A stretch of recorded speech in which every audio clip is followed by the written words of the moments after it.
Good morning to all of you. Today we will discuss promotion. Promotion of a product is a communication between the buyer and the seller.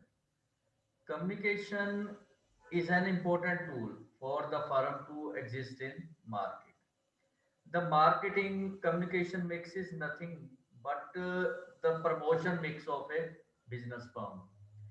Business firms cannot afford to focus only on the product quality or production, but they must also focus on the marketing of the brand regularly. Promotions is the part of marketing that specifically involves communicating company or product information to target customers.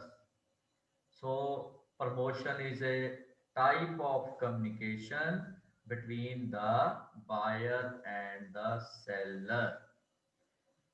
So, it is very commonly कि promotion ਦਾ ਮਤਲਬ ਹੈ ਉਹ ਇੱਕ ਤਰ੍ਹਾਂ ਦਾ communication ਜੋ product ਦੇ ਬਾਇਰ ਤੇ seller ਦੇ ਦਰਮਿਆਨ ਕਮਿਊਨੀਕੇਟ ਹੁੰਦਾ ਹੈ ਤੇ ਉਹ ਕਮਿਊਨੀਕੇਸ਼ਨ ਕਿਸੇ ਵੀ ਤਰੀਕੇ ਨਾਲ ਹੋ ਸਕਦਾ ਹੈ there are number of communication sources ਜਿਵੇਂ ਐਡਵਰਟਾਈਜ਼ਮੈਂਟ ਹੈ ਪਬਲਿਕ ਰਿਲੇਸ਼ਨ ਹੈ ਤੇ ਹੋਰ ਬਹੁਤ ਸਾਰੇ ਸੋਰਸਿਸ ਨੇ ਸੋ ਪ੍ਰੋਡਕਟ ਭਾਵੇਂ ਕਿਸੇ ਵੀ ਕੰਪਨੀ ਦਾ ਕਿੰਨੀ ਵੀ ਕੁਆਲਿਟੀ ਵਧੀਆ ਹੈ ਜਾਂ ਕਿੰਨੀ ਵੀ ਉਹ ਕੰਪਨੀ ਪ੍ਰੋਡਕਸ਼ਨ ਕਰ ਰਹੀ ਹੈ ਡਜ਼ਨਟ ਮੈਟਰ ਬਟ ਜਿਹੜੀ ਪ੍ਰਮੋਸ਼ਨ ਆਫ ਅ ਪ੍ਰੋਡਕਟ ਹੈ that is a very important tool ਜਿਵੇਂ ਆਪਾਂ ਗੱਲ ਕਰੀਏ ਵੀ ਫਿਲਿਪਸ ਬਹੁਤ ਵਧੀਆ ਕੰਪਨੀ ਐਗਜ਼ਾਮਪਲ ਉਹ ਪ੍ਰੋਡਕਟ ਬਹੁਤ ਹੋਣਾ ਪਰ ਜਦੋਂ ਤੱਕ ਮਾਰਕੀਟ ਦੇ ਵਿੱਚ ਉਸ ਪ੍ਰੋਡਕਟ ਬਾਰੇ ਕੰਜ਼ਿਊਮਰ ਨੂੰ ਇਨਫੋਰਮੇਸ਼ਨ ਹੀ ਨਹੀਂ ਹੋਏਗੀ ਤੇ how the buyer will approach to that product so the promotion is a type of communication between the buyer and the seller. The seller tries to persuade the buyer to purchase their goods or services through promotion. It helps in marketing the people aware of a product या service of a company. It also helps to improve the public image of a company. This method of marketing may also create interest in the minds of buyers and can also generate loyal customers. So it is one of the basic element of the market mix, which includes the 4 Ps as we discussed in our previous lectures. There are 4 Ps: price, product, promotion, and place. So it is also one of the elements in the promotion mix or promotional mix of promotional plan. So let us discuss different types of methods of promotion of a product. So first one we will talk about sales promotion. Sales promotion uses both media and non-media marketing communications for a predetermined limited time to increase consumer demand, stimulate market demand, or improve product availability. Sales promotion ਆਪਣੇ ਆਪ 'ਚ ਇੱਕ ਬੜਾ important method ਹੈ ਚਾਹੇ ਤਾਂ through different sources of media ਜਾਂ without media ਜਿਹੜੇ ਵੀ ਡਿਫਰੈਂਟ ਮਾਰਕੀਟ ਕਮਿਊਨੀਕੇਸ਼ਨ ਹੈ ਉਹਦੇ ਰਾਹੀਂ ਬੜੇ ਥੋੜ੍ਹੇ ਸਮੇਂ ਦੇ ਲਈ ਵਿੱਚ ਵੀ ਕੰਪਨੀ ਜਿਹੜੀ ਹੈ ਆਪਣੇ ਪ੍ਰੋਡਕਟ ਬਾਰੇ ਕੰਜ਼ਿਊਮਰ ਨੂੰ ਅਵੇਅਰ ਕਰ ਸਕਦੀ ਤੇ ਅੱਜ ਕੱਲ੍ਹ ਬੜੀਆਂ ਥਾਂ ਥਾਂ ਤੇ ਉਹ ਡੈਕੋਰੇਟਿਡ ਬੂਥ ਕੰਪਨੀਆਂ ਦੇ ਤੁਸੀਂ ਦੇਖੇ ਹੋਣੇ ਲੱਗੇ ਹੋਣੇ ਤੇ ਖਾਸ ਤੌਰ ਤੇ ਫੈਸਟੀਵਲ ਸੀਜ਼ਨ ਦੇ ਵਿੱਚ ਤਾਂ ਬੂਥ ਲਗਾ ਕੇ ਮੌਕੇ ਤੇ ਹੀ EMI ਵੀ ਦੇਵਾਂਗੇ ਆ ਸਾਡਾ ਨਵਾਂ ਪ੍ਰੋਡਕਟ ਆਇਆ ਇਹਦੇ 'ਚ ਇਹ ਫੀਚਰਸ ਨੇ ਸੋ ਬੜੇ ਥੋੜ੍ਹੇ ਸਮੇਂ 'ਚ ਕੰਪਨੀ ਜਿਹੜੀ ਹੈ ਥਰੂ ਸੇਲ ਪ੍ਰਮੋਸ਼ਨ ਆਪਣੇ ਪ੍ਰੋਡਕਟ ਨੂੰ ਕੰਜ਼ਿਊਮਰ ਤੱਕ ਅਵੇਲ ਕਰਾਉਂਦੀ and second is personal selling the sale of a product depends on the selling of a product. Personal selling is a method where companies send their agents to consumer to sell the products personally. and here's the feedback in immediate, and they also build a trust with the customer, which is very important. ਸਿੱਧਾ agent ਚਲਾ ਗਿਆ person to person ਘਰ ਦੇ ਵਿੱਚ ਹੀ ਇਹ ਕਿਸੇ company ਦਾ product ਹੈ ਤੇ ਇਹਦੇ ਫੀਚਰਸ ਨੇ ਲਾਈਵ ਡੈਮੋ ਤੱਕ ਵੀ ਜਿਹੜਾ ਉਹ ਕੰਜ਼ਿਊਮਰ ਨੂੰ ਦਿਖਾਇਆ ਜਾਂਦਾ ਹੈ। ਸੋ that is personal selling. And another is public relation. Public relation or PR is the practice of managing the spread of information between an individual or an organization. ਜਾਂ ਔਰ ਇਹ ਨਾਨ ਪ੍ਰੋਫਿਟ ਆਰਗੇਨਾਈਜੇਸ਼ਨ ਵੀ ਇਹਦੇ ਵਿੱਚ included ਹੁੰਦੀਆਂ ਨੇ। Even ਕਿ public sector ਵੀ ਜਿਹੜਾ public relation tool ਦਾ ਜਿਹੜਾ ਯੂਜ਼ ਕਰਦਾ ਆਪਣੀ ਸਕੀਮਸ ਜਾਂ ਆਪਣੀ ਐਡਵਰਟੀਜ਼ਮੈਂਟ ਲੋਕਾਂ ਤੱਕ ਪਹੁੰਚਾਉਣ ਲਈ। A successful PR campaign can be really beneficial to the brand of organization. Public relation ਦੇ ਵਿੱਚ ਤੁਸੀਂ ਦੇਖੋ ਨਾ ਸਰਕਾਰੀ ਅਦਾਰਿਆਂ ਦੇ ਵਿੱਚ ਵੀ ਪਬਲਿਕ ਰਿਲੇਸ਼ਨ ਡਿਪਾਰਟਮੈਂਟ ਹੁੰਦੇ ਜਿਹੜੇ ਗੌਰਮੈਂਟ ਵੱਲੋਂ ਕੀਤੇ ਜਾਣ ਵਾਲੇ ਕੰਮਾਂ ਨੂੰ ਆਮ ਲੋਕਾਂ ਤੱਕ ਪਹੁੰਚਾਉਂਦੇ ਨੇ। ਇਸੇ ਤਰੀਕੇ ਨਾਲ ਡਿਫਰੈਂਟ ਕੰਪਨੀਜ਼ ਦੇ ਜਿਹੜੇ PR ਵਿੰਗ ਹੁੰਦੇ ਨੇ ਉਹ ਜਗ੍ਹਾ ਜਗ੍ਹਾ ਪ੍ਰੋਗਰਾਮ ਜਿਹੜੇ ਆਰਗੇਨਾਈਜ਼ ਕਰਾ ਕੇ ਆਪਣੇ ਪ੍ਰੋਡਕਟ ਨੂੰ ਪ੍ਰਮੋਟ ਕਰਦੇ ਨੇ। ਤੇ ਈਵਨ ਕਿ ਕਈ ਵਾਰ ਤਾਂ ਕਲਚਰਲ ਪ੍ਰੋਗਰਾਮ ਵੀ ਜਿਹੜੇ ਹੈ ਪਬਲਿਕ ਰਿਲੇਸ਼ਨਸ ਜਿਹੜੇ ਡਿਪਾਰਟਮੈਂਟ ਨੇ ਉਹਨਾਂ ਵੱਲੋਂ ਆਰਗੇਨਾਈਜ਼ ਕੀਤੇ ਜਾਂਦੇ ਆ ਤੇ ਉੱਥੇ ਆਪਣੇ ਪ੍ਰੋਡਕਟਸ ਨੂੰ ਪ੍ਰਮੋਟ ਕੀਤਾ ਜਾਂਦਾ ਹੈ। And another one is direct marketing. Direct marketing is a form of advertising where organizations communicate directly to the customer through a variety of media, ਇਹਦੇ ਵਿੱਚ including cell phone, ਤੁਹਾਨੂੰ ਫੋਨ ਆਉਂਦੇ ਰਹਿੰਦੇ ਆ ਜੀ ਪ੍ਰੋਡਕਟ ਲਾਂਚ ਹੋਇਆ ਤੁਸੀਂ interested ਹੋ, ਔਰ ਬਾਈ ਟੈਕਸਟ ਮੈਸੇਜ ਵੀ ਆਉਂਦੇ ਨੇ, ਈਮੇਲਸ ਕੋਈ ਪ੍ਰੋਡਕਟ ਨਵਾਂ ਆ ਰਿਹਾ ਹੈ। ਅੱਜ ਕੱਲ੍ਹ ਬੈਂਕਿੰਗ ਤੇ ਨਾਨ ਬੈਂਕਿੰਗ ਜਿਹੜੀ ਫਾਈਨੈਂਸ਼ੀਅਲ ਕੰਪਨੀਜ਼ ਨੇ ਉਹ ਬਹੁਤ ਜ਼ਿਆਦਾ ਈਮੇਲ ਦੇ ਜ਼ਰੀਏ ਆਪਣੇ ਪ੍ਰੋਡਕਟ ਪ੍ਰਮੋਟ ਕਰ ਰਹੀਆਂ ਨੇ। ਇਸੇ ਤਰੀਕੇ ਨਾਲ ਵੈਬਸਾਈਟਸ ਤੇ ਵੀ ਤੁਸੀਂ ਡਿਫਰੈਂਟ ਵੈਬਸਾਈਟਸ ਓਪਨ ਕਰਦੇ ਹੋ ਉੱਥੇ ਤੁਹਾਨੂੰ ਐਡਵਰਟਾਈਜ਼ਮੈਂਟ ਮਿਲ ਜਾਂਦੀ ਹੈ। ਫਿਰ database marketing, ਫਲਾਇਰਸ, catalogue distribution, pamphlet ਵੀ ਵੰਡੇ ਜਾਂਦੇ ਨੇ, promotional letter and targeting. Television ਤੇ ਤਾਂ ਤੁਸੀਂ ਦੇਖਦੇ ਹੋ ਪੂਰਾ ਦਿਨ ਕਿਸੇ ਨਾ ਕਿਸੇ ਪ੍ਰੋਡਕਟ ਦੀ ਐਡ ਚੱਲਦੀ ਰਹਿੰਦੀ ਹੈ। ਸੇਮ ਵੇ ਨਿਊਜ਼ਪੇਪਰ, ਮੈਗਜ਼ੀਨ ਐਡਵਰਟੀਜ਼ਮੈਂਟ ਇਹ ਵੀ ਜਿਹੜੇ ਆ ਡਾਇਰੈਕਟ ਮਾਰਕੀਟਿੰਗ ਦਾ ਇੱਕ ਟੂਲ ਨੇ। As well as outdoor advertisement among practitioners it is also very known as direct response। ਤੇ ਡਾਇਰੈਕਟ ਬਾਹਰ ਤੁਸੀਂ ਕਈ ਵਾਰੀ ਬਿਲਬੋਰਡਸ ਬੜੇ ਬੋਰਡਸ ਵਗੈਰਾ ਵੀ ਦੇਖਦੇ ਹੋ, ਉਹਦੇ ਰਾਹੀਂ ਵੀ ਜਿਹੜੀ ਆ ਡਾਇਰੈਕਟ ਮਾਰਕੀਟਿੰਗ ਕੰਪਨੀਆਂ ਕਰਦੀਆਂ ਨੇ ਕਿ ਕਸਟਮਰ ਨੂੰ ਉਹਨਾਂ ਦੇ ਪ੍ਰੋਡਕਟ ਬਾਰੇ ਅਵੇਅਰਨੈਸ ਹੋ ਸਕੇ। ਐਂਡ ਦੈਨ ਐਡਵਰਟਾਈਜ਼ਮੈਂਟ, ਇਹ ਤਾਂ ਆਪਾਂ ਵੈਸੇ ਇਹਦੇ ਬਾਰੇ ਅਲੱਗ-ਅਲੱਗ ਪੁਆਇੰਟਸ ਦੇ ਵਿੱਚ ਗੱਲ ਕੀਤੀ ਹੈ। But advertising mean to advertise a product ਜਾਂ service of a company with the help of television, radio or social media. It helps in spreading awareness about the company, yeah, product or services. Advertising is communicated through various mass media, including traditional media, ਜਿਵੇਂ ਕਿ newspaper, magazine ਤੇ television, radio, outdoor advertisement or direct mail, and new media such as blog, social sites, social media, websites। so ਇਸ ਤਰੀਕੇ ਨਾਲ ਜਿਹੜੀ advertisement ਹੈ that is also very important। and digital interactive, ਬੜਾ digital ਹੀ ਤਾਂ ਅੱਜ ਕੱਲ੍ਹ ਸਾਰਾ ਕੁਝ ਕਰੋਨਾ ਨੇ ਹੋਰ ਜ਼ਿਆਦਾ ਲੋਕਾਂ ਨੂੰ ਡਿਜੀਟਲ ਕਰ ਦਿੱਤਾ ਸੀ।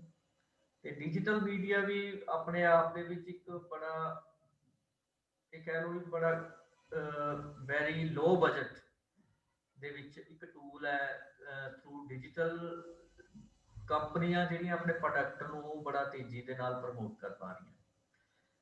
And the evolution of internet and related technologies has given rise to digital and interactive promotional methods, email marketing, online advertising and mobile advertising have all become common components of promotional campaigns.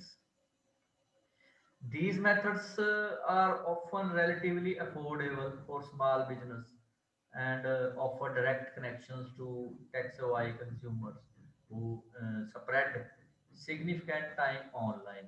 ਸਾਰਾ ਦਿਨ ਤੁਸੀਂ ਜਿਵੇਂ ਲੱਗੇ ਰਹਿੰਦੇ ਹੋ mobile ਤੇ ਉਸੇ ਤਰੀਕੇ ਨਾਲ ਜਿਹੜਾ ਕੰਪਨੀਆਂ ਤੁਹਾਨੂੰ ਟਾਰਗੇਟ ਕਰਕੇ ਇਹਨਾਂ ਟੂਲਸ ਦੇ ਜ਼ਰੀਏ ਆਪਣੇ ਪ੍ਰੋਡਕਟ ਦਾ ਮੈਸੇਜ ਤੁਹਾਡੇ ਤੱਕ ਪਹੁੰਚਾਉਂਦੀਆਂ।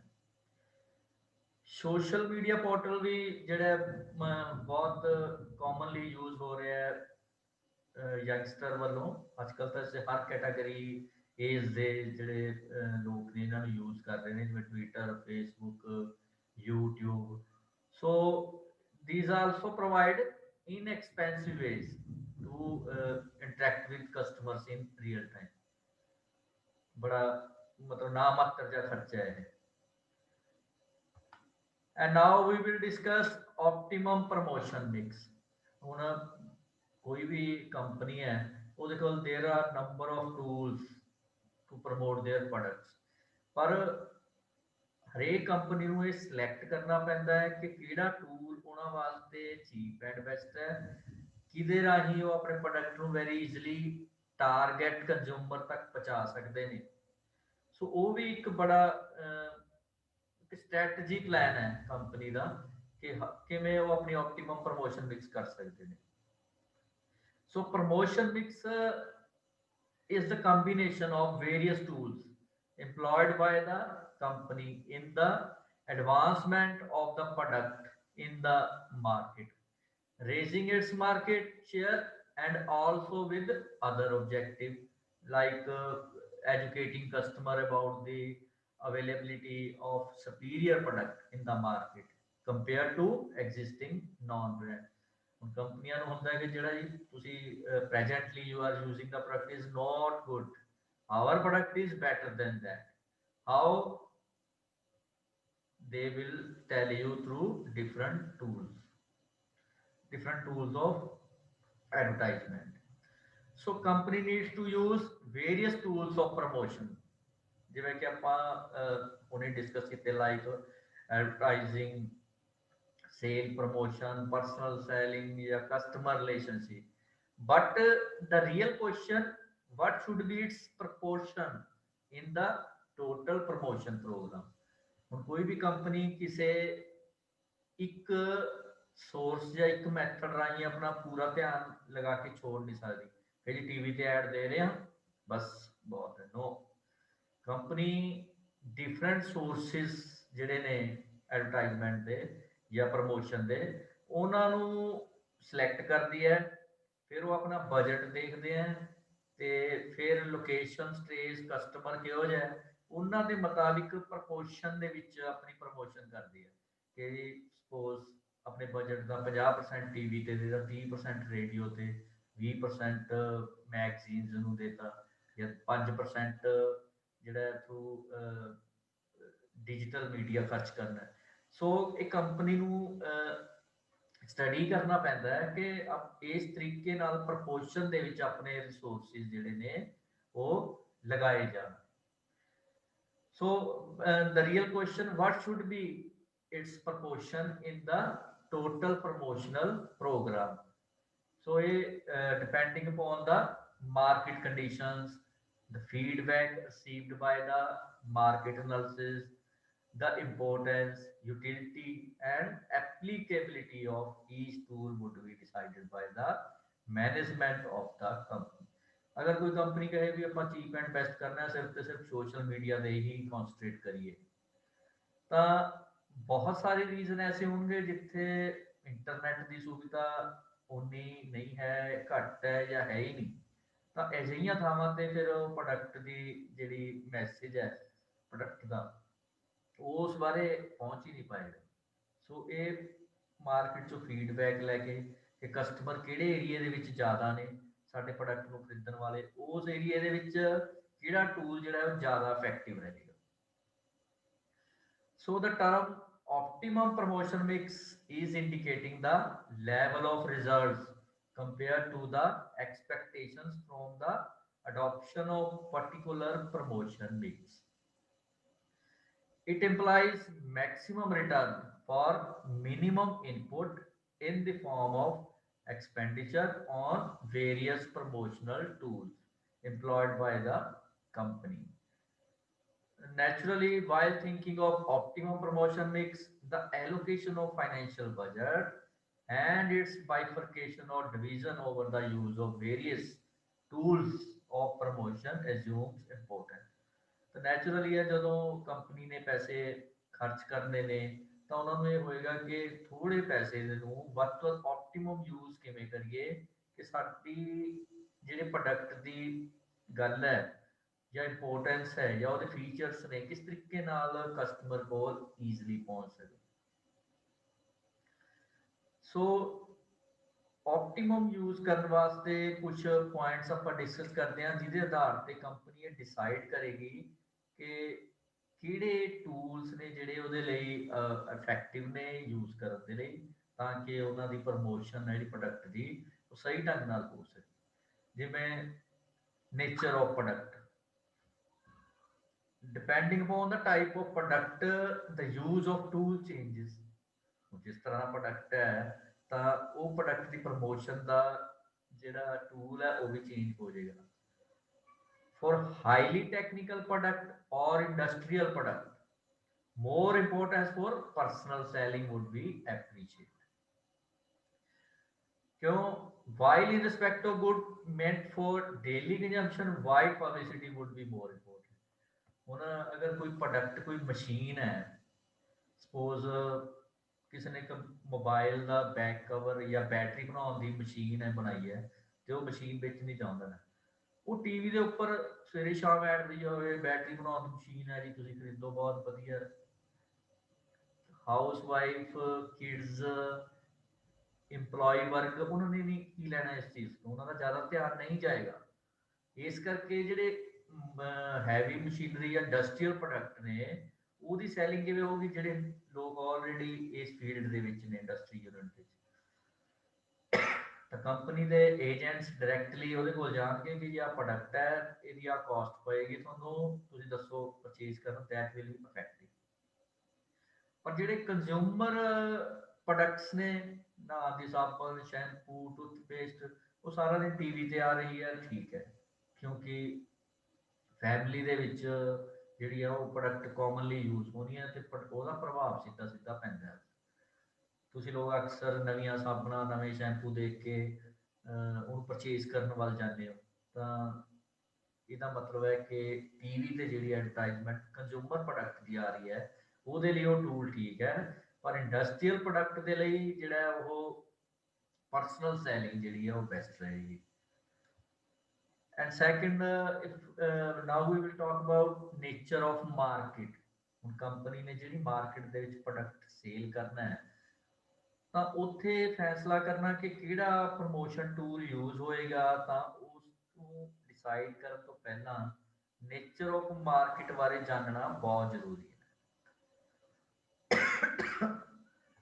ਫॉर प्योरली लोकल और रूरल मार्केट मतलब जमा लोकल या रूरल मार्केट है फॉर प्योरली लोकल और rural market the advertisement and display within local market or even during weekly market fairs in villages would be sufficient ਪਿੰਡਾਂ ਦੇ ਵਿੱਚ weekends ਤੇ ਮੇਲਾ ਲਗਾਤਾ ਪ੍ਰੋਗਰਾਮ ਕਰ ਲਿਆ ਨਾ while for national market ਪੂਰੇ ਦੇਸ਼ ਦੇ ਵਿੱਚ spreading of message addressed to all segments of market spread over the country through national medium would become necessary ਉਹਦੇ ਵਾਸਤੇ ਇਸ ਤਰੀਕੇ ਦਾ ਟੂਲ ਹੋਵੇ ਪੂਰਾ ਨੇਸ਼ਨ ਨੂੰ ਕੰਟਰੀ ਨੂੰ ਜਿਹੜਾ ਹੈ ਉਸ ਪ੍ਰੋਡਕਟ ਬਾਰੇ ਜਾਣਕਾਰੀ ਮਿਲ ਸਕੇ and another is nature of customer so before decide of the tool of this promotion so company must aware about the nature of the consumer customers ਕਿ customer ਕਿੱਦਾਂ ਦਾ ਹੈ depending on the nature of the customers based on their educational and financial background their buying habits their preference for branded and quality products, etc. ਹੁਣ ਕੋਈ area ਜਿੱਥੇ ਬਿਲਕੁਲ ਜ਼ਿਆਦਾ ਲੋਕ ਪੜ੍ਹੇ ਲਿਖੇ ਨਹੀਂ ਹੈਗੇ, they are not very much aware about brands, ਤਾਂ ਉੱਥੇ ਕੰਪਨੀ ਗਏ ਵੀ ਨੈੱਟ ਤੇ ਅਸੀਂ ਸੋਸ਼ਲ ਸਾਈਟਸ ਤੇ ਐਡਵਰਟਾਈਜ਼ਮੈਂਟ ਕਰੀਏ ਆਪਣੇ ਪ੍ਰੋਡਕਟ ਦੀ, ਤਾਂ ਉਹ ਫੇਲ ਹੈ। ਕਿਉਂਕਿ ਜਿੱਥੇ ਲੋਕ ਘੱਟ ਐਜੂਕੇਟਿਡ ਹੈ, ਇੰਟਰਨੈਟ ਬਾਰੇ ਬਹੁਤ ਫਰੈਂਡਲੀ ਨਹੀਂ ਹੈ, ਉੱਥੇ ਤੁਹਾਡਾ ਇਹ ਟੂਲ ਜਿਹੜਾ ਹੈ ਉਹ ਸਕਸੈਸਫੁਲ ਨਹੀਂ ਹੋਏਗਾ। ਜਿੱਥੇ ਐਜੂਕੇਟਿਡ ਹੈ, very much aware about internet uses, ਉੱਥੇ ਤੁਹਾਡੇ ਇਹ ਟੂਲ ਜਿਹੜੇ ਆ ਵੈਰੀ ਸਕਸੈਸਫੁਲ ਹੋਣਗੇ। ਉਹਨਾਂ ਦੀਆਂ ਬਾਇੰਗ ਹੈਬਿਟਸ ਕੀ ਨੇ, ਹੁਣ ਕਿਸੇ ਪਰਟੀਕੂਲਰ ਏਰੀਆ ਦੇ ਵਿੱਚ ਲੋਕ ਸਸਤੀਆਂ ਚੀਜ਼ਾਂ ਪਸੰਦ ਕਰਦੇ ਨੇ, ਤੇ ਤੁਸੀਂ ਮਹਿੰਗੇ ਆਈਟਮ ਉੱਥੇ ਜਾ ਕੇ ਐਡਵਰਟਾਈਜ਼ਮੈਂਟ ਕਰੋਗੇ, ਉਹ ਸਕਸੈਸਫੁਲ ਨਹੀਂ ਹੋਏਗਾ। ਉਹਨਾਂ ਦੀ ਪ੍ਰੈਫਰੈਂਸ ਕੀ ਹੈ, ਜਿੱਥੇ ਲੋਕ ਸਿਰਫ ਤੇ ਸਿਰਫ ਬ੍ਰਾਂਡਡ ਪ੍ਰੋਡਕਟ ਯੂਜ਼ ਕਰ ਰਹੇ ਨੇ, ਉੱਥੇ ਤੁਸੀਂ ਅਨਬ੍ਰਾਂਡਡ ਲੋਕਲ ਪ੍ਰੋਡਕਟ ਵੇਚਣ ਦੀ ਕੋਸ਼ਿਸ਼ ਕਰੋਗੇ through your different promotional tools, you will not success। ਸੋ ਇਹ ਸਾਰੀਆਂ ਗੱਲਾਂ ਜਿਹੜੀਆਂ ਨੇਚਰ ਆਫ ਕਸਟਮਰ ਨੇ, ਉਹ ਪਹਿਲਾਂ ਸਟੱਡੀ ਕੀਤੀਆਂ ਜਾਣੀਆਂ ਚਾਹੀਦੀਆਂ ਨੇ। And another is budget allocation. Provision of total sale budget and the period involved also attains more importance based on the previous experience about the suitability, utility, and guarantee of results. Actual allocation of funds for various tools may be done। ਹੁਣ company ਆਪਣੇ ਪੁਰਾਣੇ experience ਦੇ ਹਿਸਾਬ ਨਾਲ ਜਾਂ ਦੂਸਰੀਆਂ ਕੰਪਨੀਆਂ ਤੋਂ ਐਕਸਪੀਰੀਅੰਸ ਲੈ ਕੇ, ਕਿ ਉਹਨਾਂ ਨੇ ਆਪਣਾ ਸੇਲ ਬਜਟ ਬਣਾਉਣ ਲਈ ਕਿਹੜੇ ਕਿਹੜੇ ਟੂਲਸ ਯੂਜ਼ ਕੀਤੇ ਨੇ, ਕਿਹੜੇ ਜ਼ਿਆਦਾ ਇਫੈਕਟਿਵ ਹੋਏ ਨੇ, ਤਾਂ ਉਹਨਾਂ ਦੇ ਆਧਾਰ ਤੇ ਵੀ ਜਿਹੜਾ ਉਹ ਫੈਸਲਾ ਲੈ ਸਕਦੀ ਹੈ। It is not enough just to allocate the funds. Company ਕਹਿੰਦੇ ਫੰਡ ਜਾਰੀ ਕਰਦੇ ਵੀ ਤੁਸੀਂ ਪ੍ਰੋਡਕਟ ਜਿਹੜਾ ਪੂਰਾ ਵੇਚਣਾ ਹੈ, ਸੇਲ ਇਨਕਰੀਜ਼ ਕਰਨੀ ਹੈ। ਨੋ, it is not enough just to allocate funds, but the utility needs to be judged at various intervals। ਇੱਕ ਸਾਲ ਦੇ ਲਈ ਕਿਸੇ ਕੰਪਨੀ ਨੇ ਬਜਟ ਰੱਖ ਲਿਆ 1 ਕਰੋੜ ਰੁਪਏ ਦਾ ਪ੍ਰਮੋਸ਼ਨ ਦਾ ਥਰੂ ਡਿਫਰੈਂਟ ਪ੍ਰਮੋਸ਼ਨ ਟੂਲਸ, ਪਹਿਲੇ 3 ਮਹੀਨੇ ਉਹ ਟੂਲਸ ਨੇ ਕਿੰਨਾ ਕੰਮ ਕੀਤਾ, ਕਿ ਤੁਸੀਂ ਇੰਨੇ ਜਿੰਨੇ ਪੈਸੇ ਲਾਏ ਸੀ ਕਿ ਉਹਦੀ ਸੇਲ ਇਨਕਰੀਜ਼ ਹੋਈ ਨਹੀਂ ਹੋਈ, ਜਾਂ ਐਟ ਪਾਰ ਹੈ। ਫਿਰ ਜੇ ਤੁਹਾਨੂੰ ਲੱਗਦਾ ਵੀ ਐਟ ਪਾਰ ਹੈ, ਇਨਕਰੀਜ਼ ਹੋ ਰਹੀ ਹੈ, ਤਾਂ again after 3 months you have to evaluate it। ਜੇ ਤੁਹਾਨੂੰ ਲੱਗਦਾ ਕੋਈ ਫਰਕ ਨਹੀਂ ਪੈ ਰਿਹਾ, you are wasting your money, ਤਾਂ ਤੁਹਾਨੂੰ ਰਿਵਿਊ ਕਰਨੇ ਚਾਹੀਦੇ ਨੇ ਆਪਣੇ ਟੂਲਸ। ਸਿਰਫ ਤੇ ਸਿਰਫ ਫੰਡ ਇਸ਼ੂ ਕਰਕੇ ਸ਼ਾਂਤ ਹੋ ਕੇ ਨਹੀਂ ਬੈਠਿਆ ਜਾਣਾ ਚਾਹੀਦਾ, ਉਹਨੂੰ ਲਗਾਤਾਰ ਰਿਵਿਊ ਕਰਦੇ ਰਹਿਣਾ, ਐਨਾਲਿਸਿਸ ਕਰਦੇ ਰਹੋ ਕਿ ਟੂਲਸ ਕੰਮ ਕਰ ਰਹੇ ਨੇ, ਸੇਲ ਇਨਕਰੀਜ਼ ਹੋ ਰਹੀ ਹੈ ਨਹੀਂ ਹੋ ਰਹੀ, ਕਿਹੜਾ ਟੂਲ ਵੀਕ ਹੈ, ਕਿਹੜਾ ਅੱਛਾ ਕੰਮ ਕਰ ਰਿਹਾ, ਤਾਂ ਉਸ ਹਿਸਾਬ ਨਾਲ ਆਪਣੀ ਸਟ੍ਰੈਟਜੀ ਦੇ ਵਿੱਚ ਚੇਂਜਸ ਜਿਹੜੀਆਂ ਨੇ ਉਹ ਕਰਦੇ ਰਹਿਣਾ ਚਾਹੀਦਾ।